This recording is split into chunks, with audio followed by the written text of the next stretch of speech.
Il tuo sorriso, il regalo più bello, il tuo amore, un messaggio per il mondo, la frase che accompagna l'epigrafe di Giulia Cecchettin affissa oggi a Vigonovo, il paese dove è cresciuta la giovane. Giulia che con immenso dolore è stata tolta il grande affetto della sua famiglia. Le parole scelte da Papagino per annunciare la data dei funerali, confermati per martedì 5 dicembre alle 11 nella Basilica di Santa Giustina a Padova.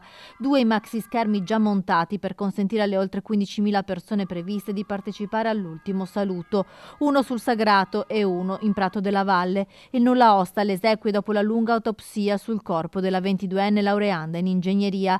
14 ore, l'esame autoptico si è concluso dopo le 23:30 di venerdì, un tempo così lungo dovuto al gran numero di lesioni di arma da taglio riscontrate sul corpo di Giulia, che hanno richiesto molti accertamenti da parte dei periti di parte e di quelli incaricati dalla procura. Le cause della morte dovute proprio alle coltellate, in particolare una al lato sinistro del collo, che hanno provocato il dissanguamento, e non al trauma cranico riportato dalla giovane dopo la caduta a terra nella zona industriale di Fossò, dove erano state riscontrate vistose tracce di sangue.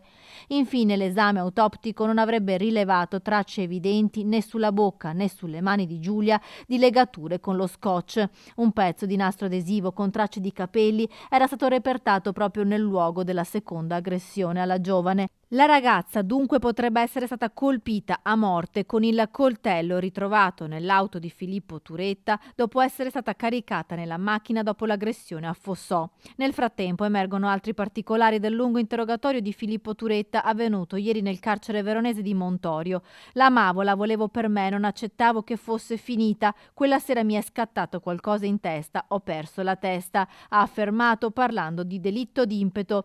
Turetta ha detto anche di aver commesso un fatto terribile per il quale non ci sono scusanti, ribadendo di essere pentito, affranto e pronto a pagare in termini di giustizia. Nel giorno dei funerali della 22enne sarà lutto regionale. Lo attendiamo tutti con pazienza e al tempo stesso con rispetto, fiduciosi e anche con la speranza che un momento come questo in una città accogliente come Padova, che sa accogliere davvero tutto, perché gli spazi ci sono, le sensibilità possono esserci davvero tutte, sia qualcosa che ci aiuterà a uscire più forti e conoscendoci un po' di più.